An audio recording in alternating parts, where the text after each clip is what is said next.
नमस्कार प्रिय श्रोता बंधुरा राधा कृष्ण पेट पियाली चैनेले आमी पियाली आछि। आज के आपनारा शुनछेन शिव पुराण। प्रिय श्रोता बंधुरा शिव पुराण आपनादेर केमन लागছে অবশ্যই আপনাদের গুরুত্বপূর্ণ মতামত জানাতে ভুলে যাবেন না। চ্যানেলে প্রথমবার শুনে থাকলে অবশ্যই পাশে থাকবেন।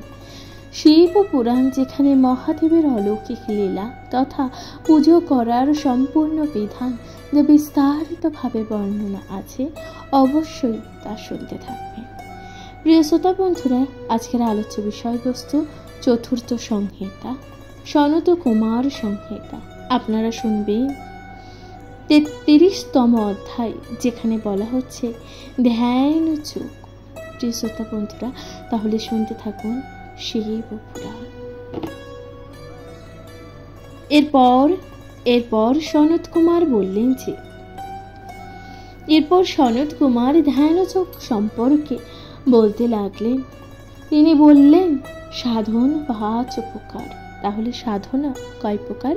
5 প্রকার। প্রাণায়াম, ধ্যান, প্রত্যাহার, ধারণা ও যোগ।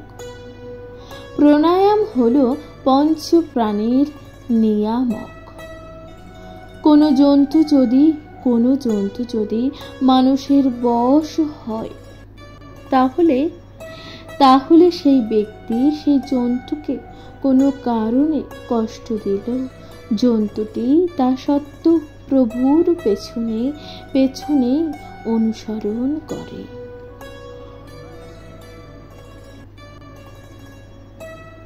তাহলে এখানে কি বলা হচ্ছে যে যদি কোনো জন্তুকে সেই ব্যক্তি যদি কষ্ট দেয় তাহলে সেই জন্তুটি তার সত্ত্বেও তার প্রভুর পেছন অনুসরণ করে। আর এই যে অনুসরণ করা এবং তখন তাকে দেখলে তার আর ভয় লাগে না। তেমনি প্রাণায়ামের মাধ্যমে মানুষের শরীর থেকে রাগ, ভয় ইত্যাদি দূর হয়ে যায়। তাহলে প্রাণায়াম কাকে বলছে? অর্থাৎ এই যে 5 প্রকার যে সাধনা তার মধ্যে প্রাণায়ামও পড়ে। এই যে প্রাণায়াম অর্থাৎ প্রাণায়ামের ফলে এই সাধনার ফলে মানুষের জীবনে এই যে রাগ, ভয় তা দূর হয়ে যায়। তার শরীর সত্ত্ব গুণ বৃদ্ধি পেতে থাকে। তীর্থ, নিয়ম, ব্রত, যজ্ঞ প্রভৃতিকে যে ফল হয় প্রাণায়ামে সব ফলই লাভ হয়। অর্থাৎ এই যে তীর্থ, নিয়ম, ব্রত, যজ্ঞ প্রভৃতিতে যে ফল হয় প্রাণায়ামে সেই ফল লাভ হয়। প্রাণায়ামের ফলে সেই ফল কিন্তু লাভ হয়। এখানে একটি সুন্দর শ্লোক আছে যেখানে বলা হচ্ছে যে তীর্থানি ইয়ানি পাঠন্তি নিয়মানি ব্রতানি চ সর্বযজ্ঞ ফলং চৈব প্রাণায়ানশ্চ তৎ সমম। প্রাণায়ামে তারা সব দোষ ধারণ দ্বারা সব পাপ প্রত্যাহার দ্বারা বিষয় কলাপ এবং ধ্যানেরও দ্বারা অন্বেষণ গুণ নষ্ট হয়। অতএব যোগ তৎপর যোগী সবসময় প্রাণায়াম করবে। অর্থাৎ তাহলে এই যে যোগী অর্থাৎ যোগ তৎপর যে যোগী থাকে তিনি সব সময় প্রাণায়াম করবে। এর ফলে সকল পাপ নষ্ট হবে ও পরম ব্রহ্ম লাভ করা সম্ভব হবে। অনশ্বর অর্থাৎ যা কোনোভাবেই নষ্ট হয় না। অনশ্বর কথাটির অর্থ কি? যা কোনোভাবেই নষ্ট হয় না। এখন প্রাণায়ামের লক্ষ্য কি তার বর্ণনা করছি। আসন 3 প্রকার। স্বস্তিক আসন, পদ্মাসন ও ভদ্রাসন। এক পা অন্য পায়ের ওপর রাখতে হবে।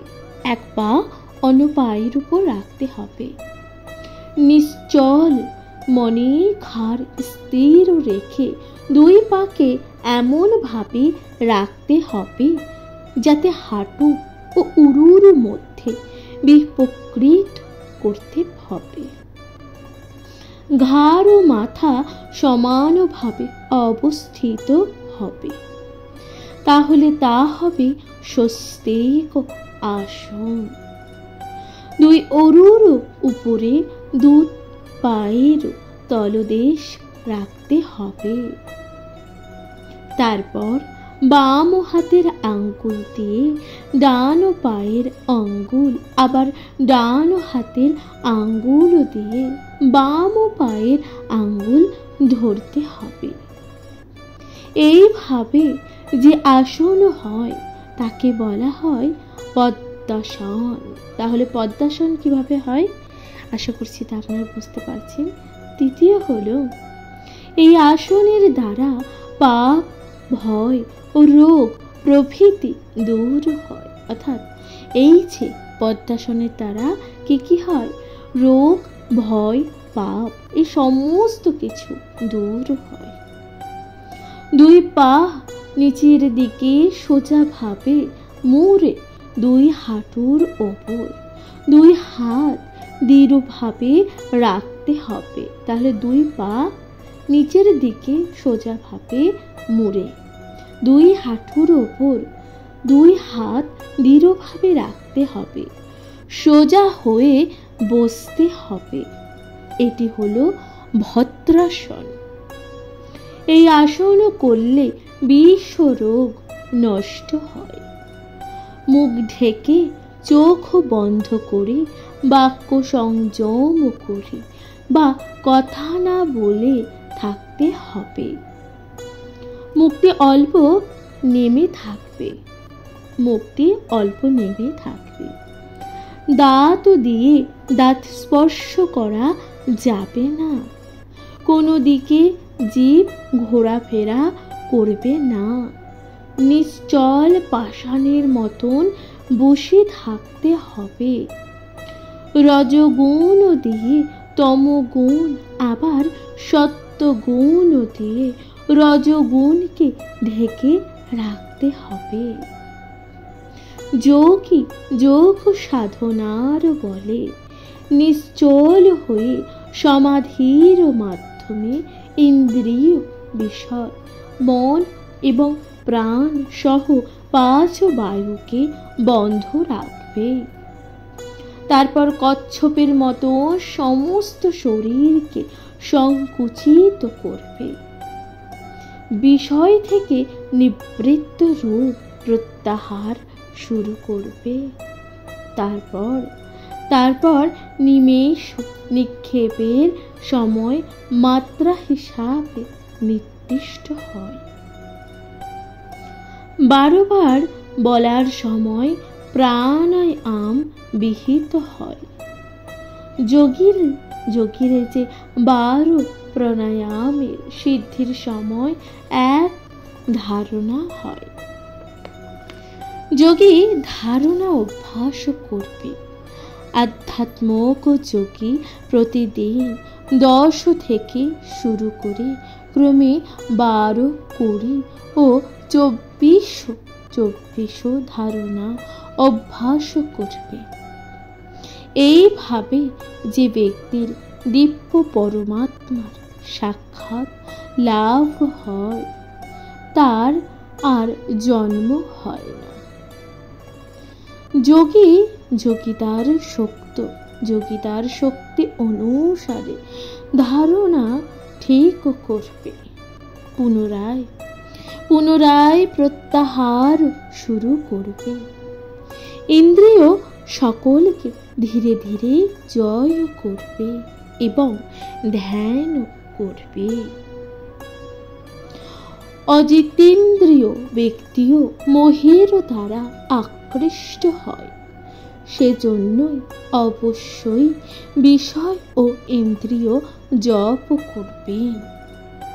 এখানে একটি সুন্দর শ্লোক আছে যেখানে বলা হচ্ছে যে অজিতীয় হি সদা ভূমি দোষং বা কুরুতে মহান বিবুদ্ধ ও ইয়াতি সম্রূঢ়ং তস্মাদ্দেব জিতা মোহে প্রণয়ায়শ্চ সংহরোধাৎ প্রাণ আমত্ত পঠন্তে ধারয় এ অঞ্চীপ যদ্দা ওম ধারো নাম এইতে নিদর্শত। প্রাণ সমূহের শৈর বিহার সংরোধ করার নাম হলো প্রাণায়াম। অন্তরে বায়ু ধারণ করতে হয় তাকে বলা হয় ধারণা। বিষয় থেকে নিবৃত্তি হলোই প্রত্যাহার। তাহলে এই যে বিষয় থেকে নিবৃত্তি হলো প্রত্যাহার। প্রাণায়ামাদি সব আয়ত্ত হলে যোগাত্মিকা সিদ্ধি লাভ হয়। ধ্যানযোগী ব্যক্তি জলে চাঁদের মতন আত্মায় প্রতিবিম্বিত পরমাত্মাকে দর্শন করেন। পরমাত্মার দেখা পেলে মোক্ষ লাভ হয়। তাহলে পরমাত্মার দেখা পেলে কি হয়? মোক্ষ লাভ হয়। প্রিয় শ্রোতা বন্ধুরা, শিবপুরাণ আপনাদের কেমন লাগছে অবশ্যই আপনাদের গুরুত্বপূর্ণ মতামতটি জানাতে ভুলে যাবেন না। তাহলে এখানেই সমাপ্ত হলো 33তম অধ্যায়, যেখানে আপনারা শুনলেন ধ্যান ও যোগ। প্রিয় শ্রোতা বন্ধুরা, অবশ্যই কমেন্টে লিখতে ভুলে যাবেন না হর হর মহাদেব। এর পরবর্তী অধ্যায় 34 নম্বর অধ্যায় শুনতে থাকবেন ধ্যানের মাহাত্ম্য কথন। তাহলে শুনতে থাকুন শিবপুরাণ।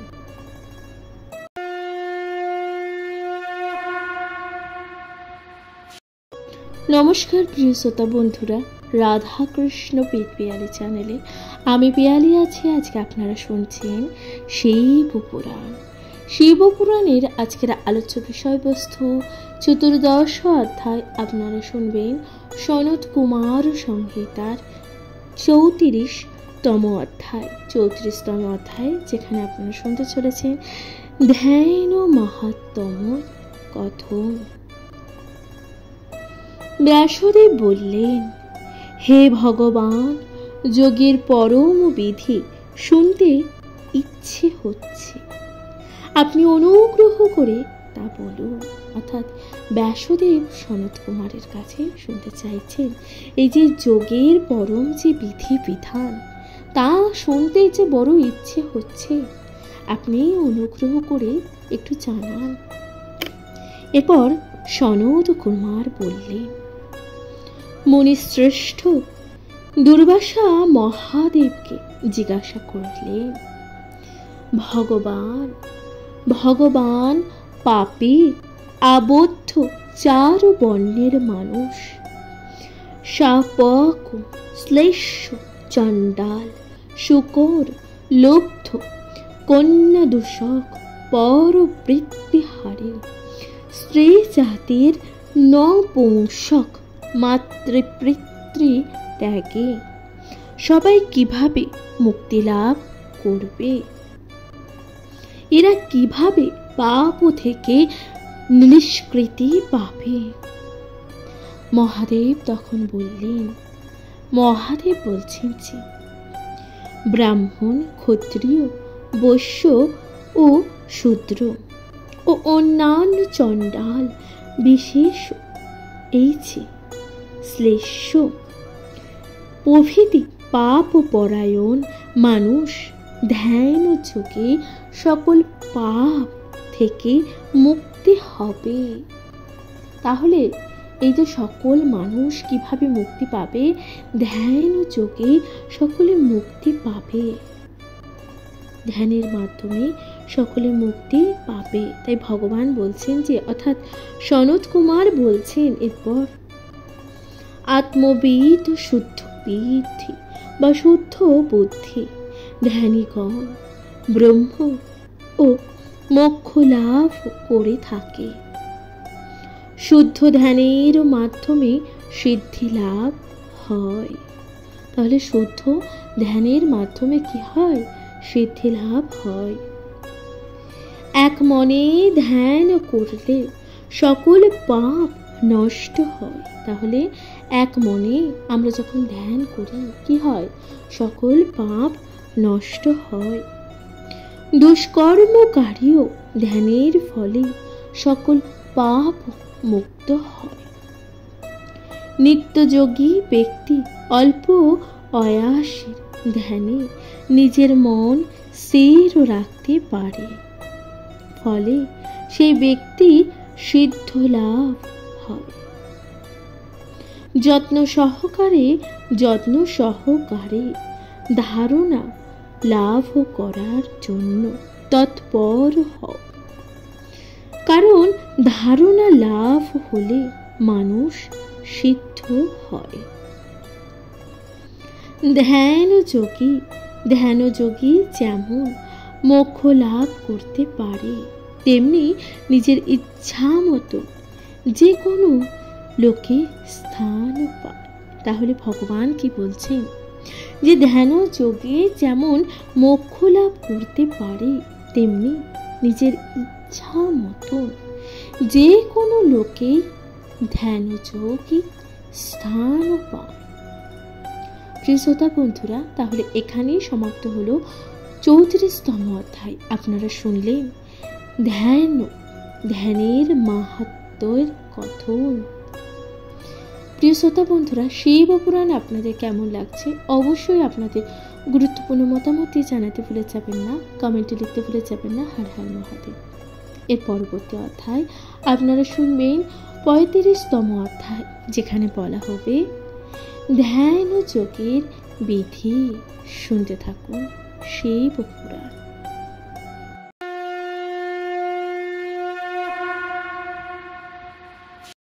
নমস্কার প্রিয় শ্রোতা বন্ধুরা, রাধা কৃষ্ণ পিয়ালি চ্যানেলে আমি পিয়ালি আছি। আজকে আপনারা শুনবেন শিব পুরাণ। শিব পুরাণের আজকের আলোচ্য বিষয়বস্তু চতুর্থ সংহিতা, সনত কুমার সংহিতা। আপনারা শুনবেন 35তম অধ্যায়, যেখানে বলা হচ্ছে যে ধ্যান যোগের বিধি।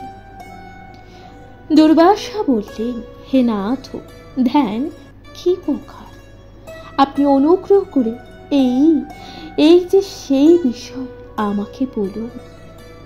মহেশ্বর বললে, যোগী পরম ধ্যান স্বরূপ ওম যোগ প্রকাশ বা প্রয়োগ করবে। অর্থাৎ কোনো যোগী যদি তার পরম ধ্যান করতে হয়, তার স্বরূপ যে শব্দ উচ্চারিত করবে তা হচ্ছে ওম। গুরুদেবের কথা চিন্তা করে, তাদের প্রণাম করে এবং মন্ত্র চিন্তা করবে। আমার আদিষ্ঠ আসনে বসে যত্ন সহকারে প্রাণ নিয়মের উপযোগী যোগ প্রয়োগ করবে। প্রথমে পদ্মমণ্ডল, দ্বিতীয় স্বস্তিক, তৃতীয় রুদ্রপীঠ এবং চতুর্থ ব্রজদণ্ড। এই কয় প্রকার আসন শাস্ত্রে নির্দিষ্ট আছে। তাহলে এই যে ব্যায়ামের প্রয়োগগুলো কি কি? প্রথম হচ্ছে পদ্মমণ্ডল, দ্বিতীয় স্বস্তিক, তৃতীয় রুদ্রপীঠ এবং চতুর্থ বস্ত্রদণ্ড। এই সব আসন শাস্ত্রে নির্দিষ্ট আছে। এই আসনগুলো করতে হবে। আসনের নানান রূপ ও গুণের কথা শাস্ত্রে বলা আছে। বিজ্ঞ ব্যক্তি এর মধ্যে যে কোনো একটি আসন সাধন করে নিয়মিত আহার সংগ্রহ পূর্বক ক্রোধাদি জয় করতে সাধারণ জনের সংসর্গ ইত্যাদি ত্যাগ করে শাস্ত্রীয় নির্দিষ্ট উপায় চিন্তা করবে। এইভাবে একাগ্র মনস্ক ব্যক্তি সংযমী হয়। এক মনে ভাববে উৎপন্ন এই যে শরীর অবশ্য লীন হবে। শরীরে কোনো হিংসা দ্বেষও থাকবে না। এরপর বলবে যে যেহেতু আমি শুক্র শোণাতীত দ্বারা নির্মিত শরীর ধারণ করছি। অতএব এই শরীর দিয়ে কি উপকার সাধন হবে? অনিত্য এই শরীর মজ্জা, মেদ ও হাড়ের দ্বারা পরিপূর্ণ। নারী জালে জটিল আমার শরীরে 9টি ইন্দ্রিয় দ্বারে আবদ্ধ। শ্লেষ্মা মূত্র প্রভৃতি কদর্য স্থান থেকে উৎপন্ন দুর্গন্ধ, বিভিন্ন রোগ শোক সবকিছু এই শরীরের জন্য দয়া হচ্ছে। যোগবিদ ব্যক্তি আত্মা নিত্য ও শরীর অনিত্য এইভাবে ভাববে। এখন বাহ্য যোগ ও অভ্যন্তরীণ যোগের কথাও বলবো। ঈশ্বর মহাদেবের রুদ্রাবাস কাশীধামে বাস করে। তাহলে ঈশ্বর এই যে মহাদেব রুদ্রাবাস, কাশীধামে মহাদেব বাস করে। প্রাণ সকল রুদ্রে অভিভূত হয়।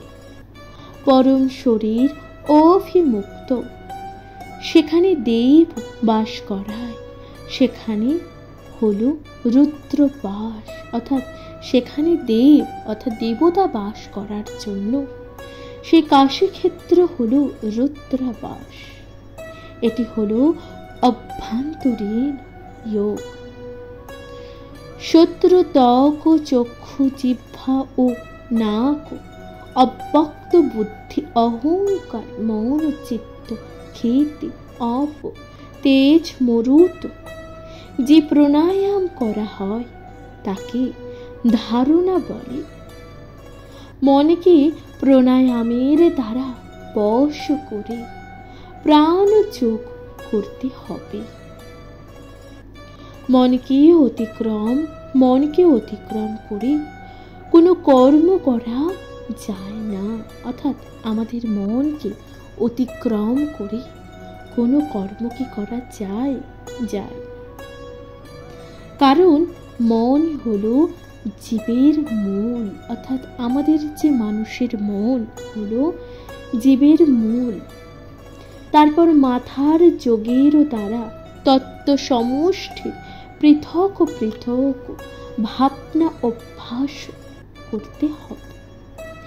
প্রাণ ও মন ও ইন্দ্রিয়ের একতাপূর্ণ আত্মাকে চিন্তা করে ওঙ্কারে ধারণ করবে। প্রিয় শ্রোতা বন্ধুরা, তাহলে এখানেই সমাপ্ত হলো 35তম অধ্যায়, অর্থাৎ আপনারা শুনলেন ধ্যান যোগের বিধি। প্রিয় শ্রোতা বন্ধুরা, তাহলে শিবপুরাণ আপনাদের কেমন লাগছে অবশ্যই আপনাদের গুরুত্বপূর্ণ মতামত জানাতে ভুলে যাবেন না। এর পরবর্তী অধ্যায় আপনারা শুনবেন 36তম অধ্যায়, যেখানে বলা হচ্ছে বিবিধ যোগ ও বিধির কথন। শুনতে থাকুন শিবপুরাণ।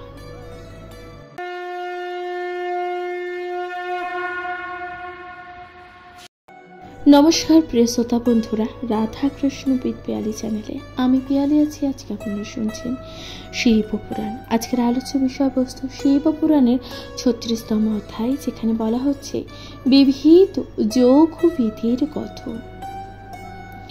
মহেশ্বর বললেন প্রাণ, অপান, সমান, উদান ও বান, এই 5 বায়ু নিজের ক্ষমতা বলে আত্মাকে ধারণ করে।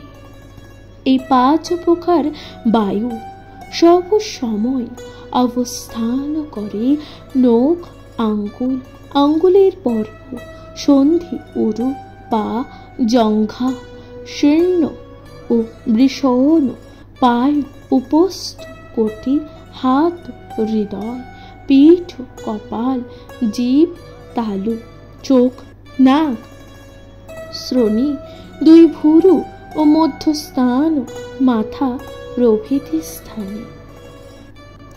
আর শরীরের মধ্যে নাভিতে স্বয়ং সূর্যমণ্ডল অবস্থান করে।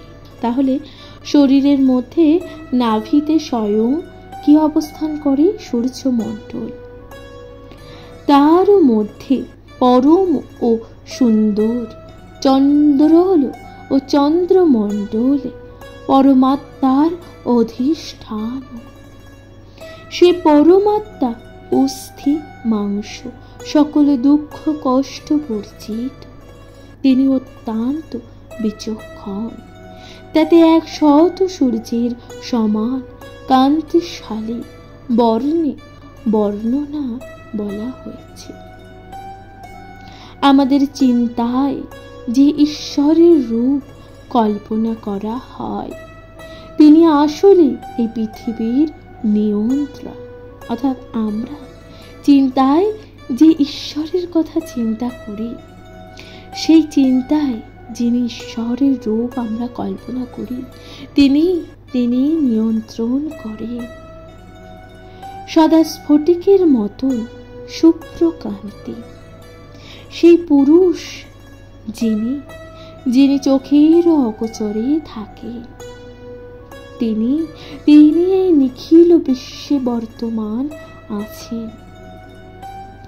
মহাদেব এই জগৎ সৃষ্টি করেছেন। তিনি জগৎ সংসারে সকল বস্তু নিয়ে খেলা করেন মাত্র। অর্থাৎ তিনি জগৎ সংসারে সকল বস্তু নিয়ে খেলা করে। সূর্য কিরণ যেমন নিজের তেজ দিয়ে সকল তেজকে ঘিরে অবস্থান করেছে, অর্থাৎ সূর্যের যে কিরণ যেমন ভাবে নিজের তেজ দিয়ে সকল তেজকে ঘিরে অবস্থান করেছেন, সেই রকম পরমাত্মাও সকল কিছুই শরীরেই অবস্থান করেছে। একই রকম ভাবে জ্ঞান লাভ করে পরমাত্মাকে জানতে হবে। অর্থাৎ এই রকম ভাবে জ্ঞান লাভ করে আমাদের পরমাত্মাকে জানতে হবে। এই রকম আত্মাতে সকল ভূতের জ্ঞান ভাষ্য বলে পরমাত্মা রূপী দেখতে হবে। 10টি নারী প্রাণকে বহন করে শরীরে অবস্থান করে। শরীরের নিচের দিকে 4টি নারী থাকে। ওই রকম 27,000 নারীরও কথা শোনা যায়। নারী সমূহ সকল শরীরে বাস করে থাকে। অর্থাৎ এই যে নারী, সমস্ত নারী সমূহ শরীরেই বাস করে থাকে। হৃদয়ের মধ্যে অবস্থান করে পদ্ম। তাহলে হৃদয়ের মধ্যে কি অবস্থান করে? পদ্ম। সেখানে সূক্ষ্ম ও স্ফটিকের, শুদ্ধ স্ফটিকের রঙে নির্গুণ নিত্য ধ্রুব নিরঞ্জর মৎস্যপরায়ণ পরম অক্ষর অব্যয় স্বরূপ পরমাত্মা পুরুষ অবস্থান করেন। তাহলে কি কি অবস্থান করেন? তাহলে ভগবান বলছেন যে সেখানে শুদ্ধ স্ফটিকের রঙে নির্গুণ নিত্য ধ্রুব ও নিরঞ্জন মৎস্যপরায়ণ পরম অক্ষর, এই যে অব্যয় স্বরূপ পরমাত্মার পুরুষ অবস্থান করেন। প্রিয় শ্রোতা বন্ধুরা, শিব পুরাণ আপনাদের কেমন লাগছে অবশ্যই আপনাদের গুরুত্বপূর্ণ মতামত জানাতে ভুলে যাবেন না। তাহলে এখানে সমাপ্ত হলো 36তম অধ্যায়। আপনারা শুনলেন বিবিধ যোগ ও বিধির কথন। এর পরবর্তী অধ্যায় অর্থাৎ আপনারা শুনবেন 37তম অধ্যায়, যেখানে বলা হচ্ছে যে যোগ ও লক্ষণ বর্ণন। শুনতে থাকবেন শিব পুরাণ।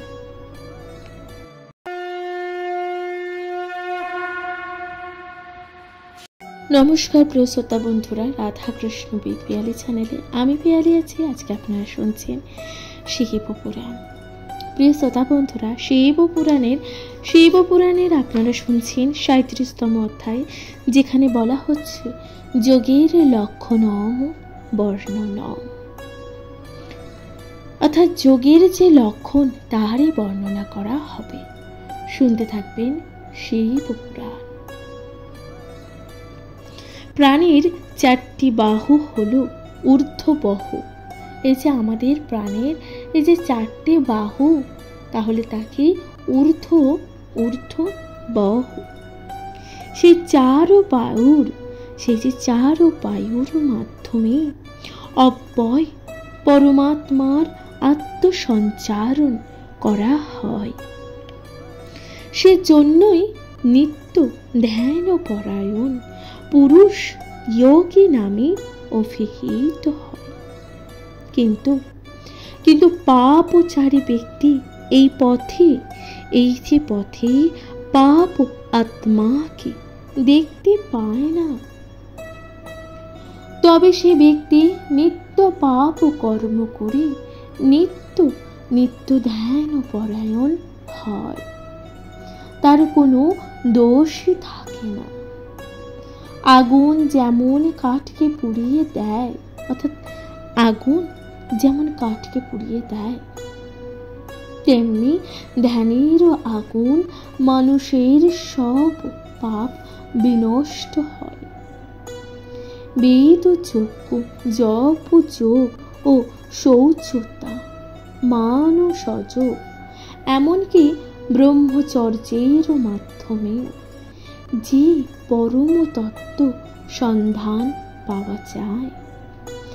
জগতে যে ব্যক্তি ধ্যান সাগরে ডুবে থাকেন, অর্থাৎ এই যে জগতের যে ব্যক্তি ধ্যান সাগরে ডুবে থাকে, সে ব্যক্তি পরম তত্ত্ব লাভ করতে পারে।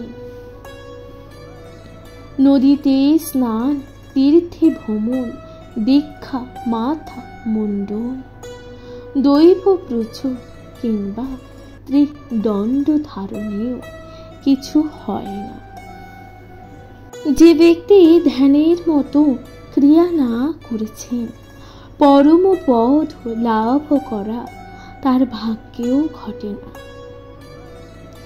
সমস্ত জায়গায় সমদর্শী হয়ে সকল ভূতকে আত্মস্বরূপ ও আত্মায় অবস্থিত চিন্তা করলে সিদ্ধি লাভ হয়ে থাকে। তাহলে কিভাবে সিদ্ধি লাভ হয়ে থাকে, ভগবান কত সুন্দরভাবে তার ব্যাখ্যা দিয়েছেন। আশা করছি তা আপনাদের ভালো লাগছে।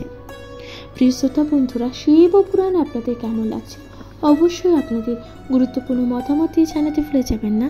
চ্যানেলে প্রথমবার শুনে থাকলে অবশ্যই পাশে থাকবেন। এর পরবর্তী অধ্যায় আপনারা শুনবেন ৩৮তম অধ্যায়, যেখানে বলা হচ্ছে যে ষড়াঙ্গ যগাধি কথন। শুনতে থাকুন শিবপুরাণ।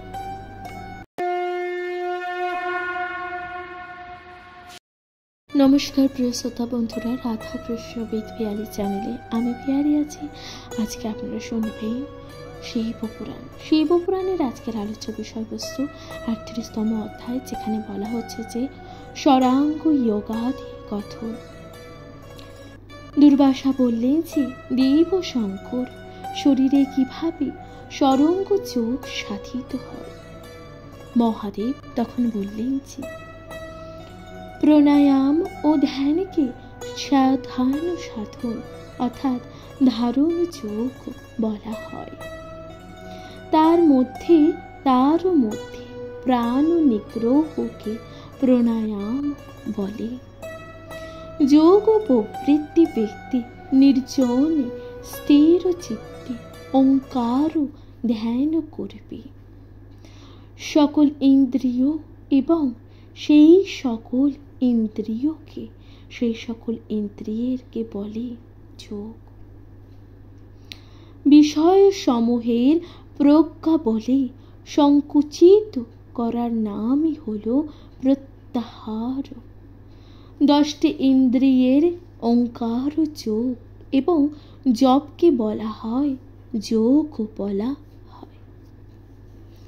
অহিংসা সত্য কথা, অস্তেয় বিষয়ে অকাপট্য এবং ব্রহ্মচর্য, এই যে 5টি হলো নিয়ম।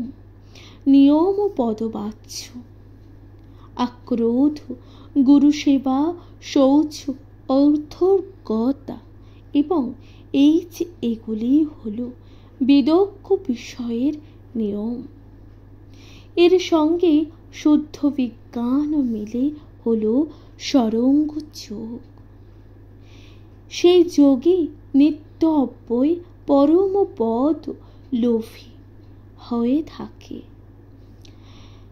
যে সকল নিয়ম ইত্যাদি সাধনের জন্য শরীরকে তুচ্ছ বলে মনে করা হয়, সেই নিয়ম সিদ্ধি হলে শরীরের কোনো অংশে ক্ষতি হয় না। নিরঞ্জর অব্যক্ত জ্ঞানী ত্রিগুণাত্মিকা প্রভৃতি দ্রষ্টা স্রষ্টা প্রেতা মস্তা ও বোদ্ধা ধ্যানের চোখ দিয়ে সাক্ষাৎ করে থাকে। সূক্ষ্ম সেই নিত্যই পুরুষ বলে অভিহিত হন। তাকে দেখতে পাওয়ার আকাঙ্ক্ষার নাম রকম যোগ অবলম্বন করে যদি সেই যোগ লাভ করা যায়, তাহলে পুরুষও দৃষ্টির সামনে এসে থাকে। শরীরে বুদ্ধি, মন, অহংকার অব্যক্ত ত্রিগুণাত্মিকা প্রভৃতি এবং শাশ্বত পুরুষ অবস্থান করেন। রজ এবং তম নামক 2টি গুণের মাধ্যমে আচ্ছাদিত হয়ে জীব যখন সৎ অসৎ বিচারকে ভুলে যায়, তখন পুরুষ হৃদয়ে অবস্থান বর্তমান হয়ে ওই যে চতুর্থী গতি মুক্তির কারণ হন। 5টি তত্ত্বের প্রতিপাদ্য অব্যয় ঈশ্বরই হলেন মহাদেব। যে ব্যক্তি এই 25 তত্ত্বের সম্ভব বিনাশ এবং ভবাভাব মহাদেবের বিচার করেন, তখন সেই 28 দর্শক প্রমাণ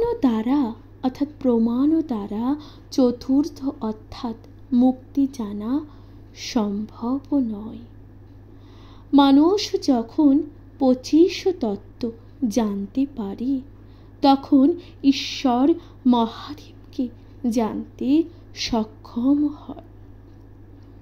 যে ব্যক্তি ঊর্ধ্বস্থায়ী ওঙ্কারকে রুদ্রবাসে বিচরণ করতে দেখেন, তাকে অভিমুক্ত বলা হয়।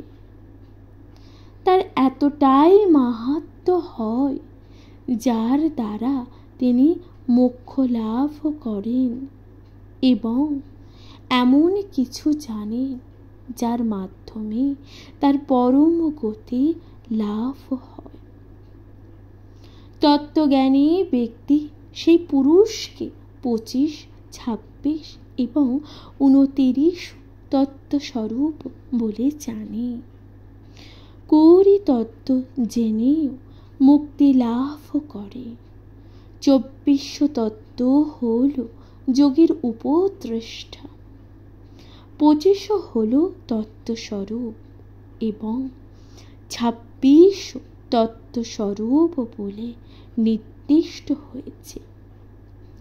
27 তত্ত্বস্বরূপ হলে অধ্যক্ষ, 28 তত্ত্বস্বরূপ হল পুরুষ, 30 তত্ত্বস্বরূপ হলে পুরুষকে লোকত্রিক বলা হয়। যাকে অস্ত্র দিয়ে ছিন্ন করা যায় না, কোনো বর্ণ দিয়ে যার স্বরূপ নির্ণয় করা যায় না, জ্যোতিগণ অক্ষর মাত্রা দিয়ে, যাকে চিন্তা করা যায় না। কাশীতে যিনি পার্বতীর ডান দিকে অবস্থান করেন, সেই সব কিছুই প্রধান হলেন পঞ্চায়তনবাসী ওঙ্কার স্বরূপ শিব বা মহাদেব।